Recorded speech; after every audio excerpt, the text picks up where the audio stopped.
How America celebrated Christmas during wartime. War changes everything, including the way people celebrate holidays.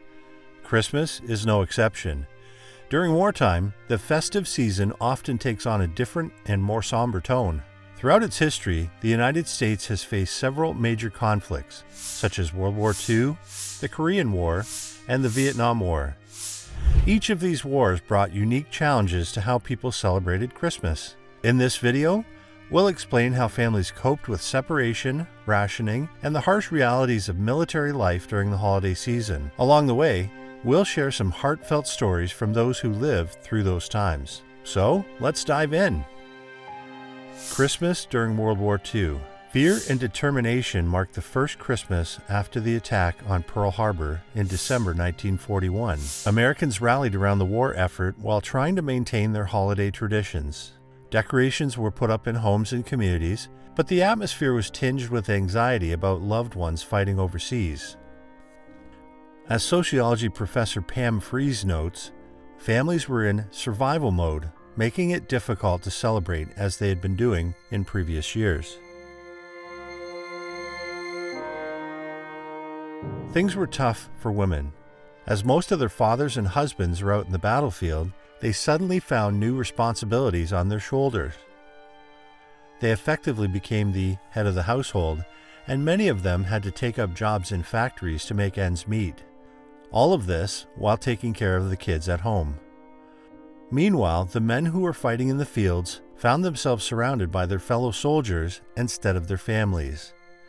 But gifts from home lifted their spirits like nothing else.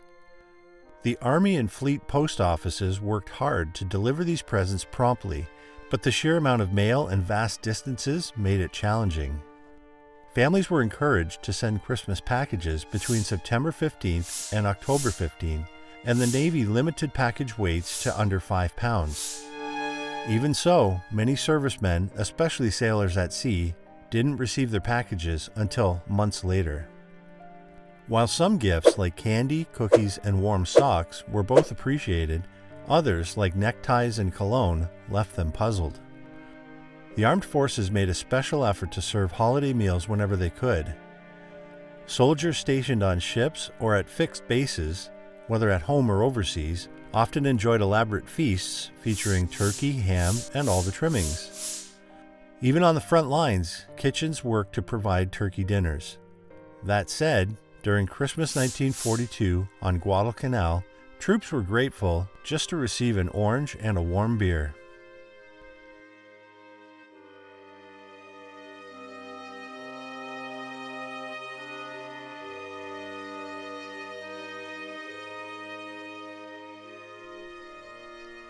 Many bases organized Santa visits, concerts, and parties for the servicemen.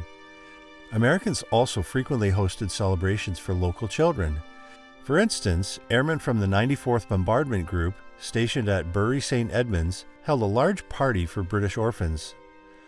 And before we move on to the Korean War, here's an interesting WW2 Christmas story we found on the American Battle Monuments Commission. During the Battle of the Bulge, Fritz Winken, a 12-year-old German boy at the time, recounted the story of an informal truce. Fritz and his mother lived in a cottage in the Hürtgen forest after fleeing their bombed-out home of Eichen. On Christmas Eve 1944, the Winkens' quiet home was interrupted by 3 lost American soldiers, one of whom was severely wounded. Though they spoke no English, the Winkens used broken French to invite them in and offered shelter and a meal. As Fritz's mother prepared dinner, 4 German soldiers arrived, also seeking shelter. Despite the risk, she insisted there would be no violence in her home on Christmas Eve. The Germans left their weapons outside, and the Americans reluctantly followed suit.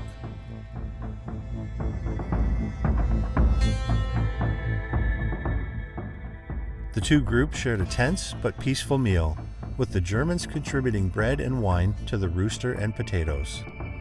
Fritz's mother led an emotional grace that moved the young soldiers, some just teenagers, to tears.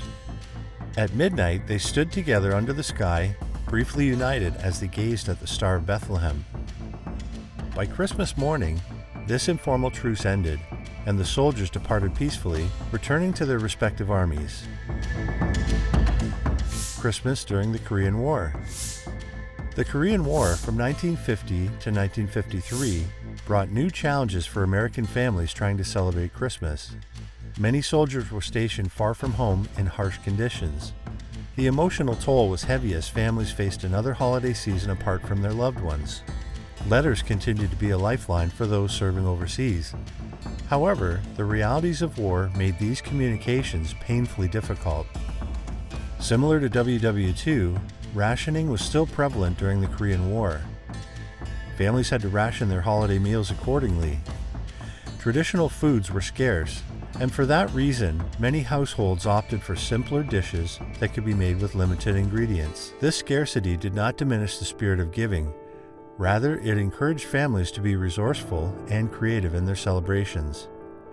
Despite the ongoing conflict, Americans found ways to keep traditions alive.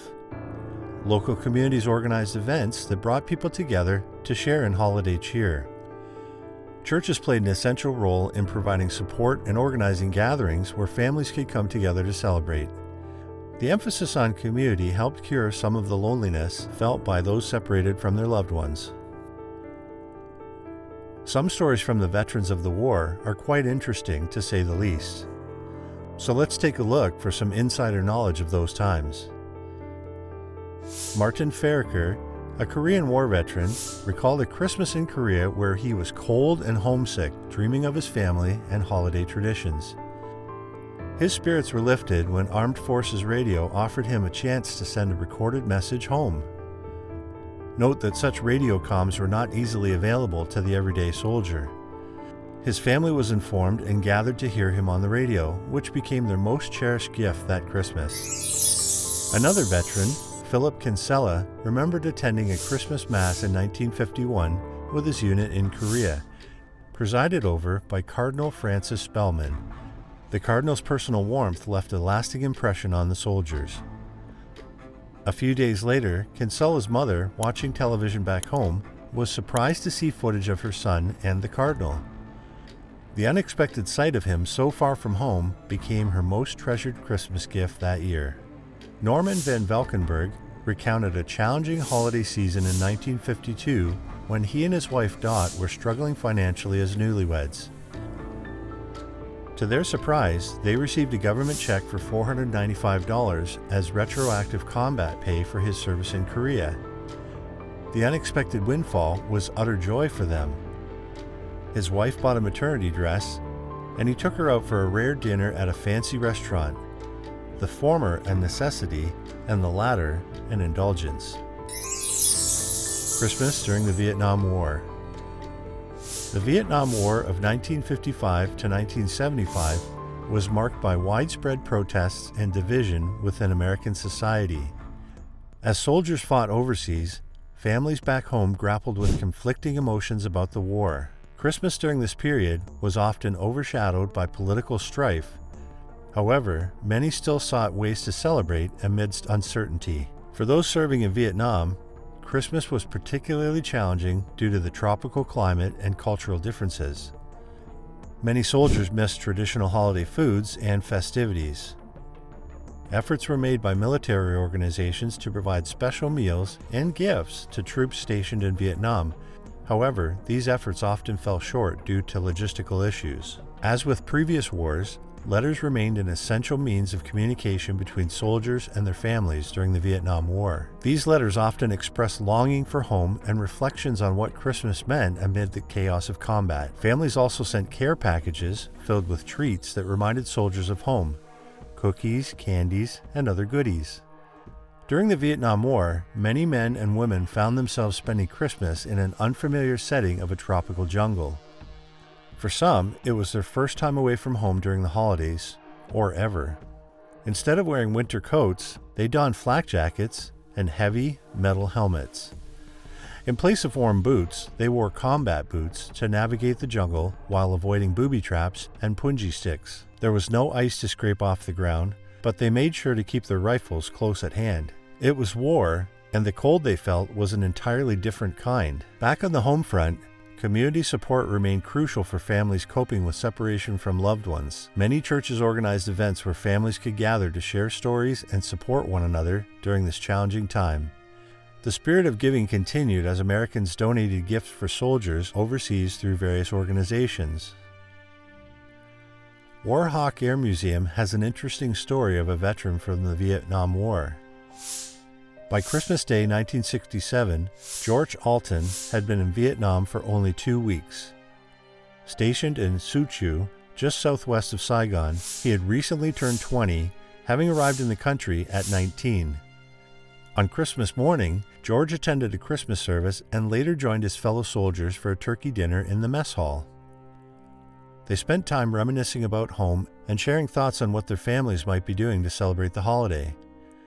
George, in particular, imagined how his parents and sister were preparing for the day. Later, 2 soldiers told him about a nearby pool, so he and a couple of friends decided to go swimming, a unique experience for George, who was used to the rainy Pacific Northwest during Christmas time. While they were drying off after their swim, explosions suddenly erupted nearby. The shelling, unexpected on a day that was supposed to observe the ceasefire, left them shaken. After it ended, they finished the day with a few drinks. George also vividly remembers the gifts his mother sent, a pair of sunglasses that arrived broken and a half pint of brandy that fortunately was intact. He returned home in time for Christmas the following year, but the experience of 1967 forever changed how he felt about the holiday. Although he goes out of his way to make Christmas joyful for his family, he admits that for him, it now feels like just another day. So, there you have it. Some of the stories which not only honor those who lived through these periods, but also remind us of the strength of Christmas. As we celebrate these holidays, let us remember the sacrifices made by those who came before us and cherish the peace and connections we often take for granted. Thanks for watching. If you enjoyed learning about how America celebrated Christmas during wartime, don't forget to hit that like button and subscribe for more fascinating stories from history. And hey, if you're feeling festive, share this video with friends or family who might appreciate these incredible stories of resilience and hope.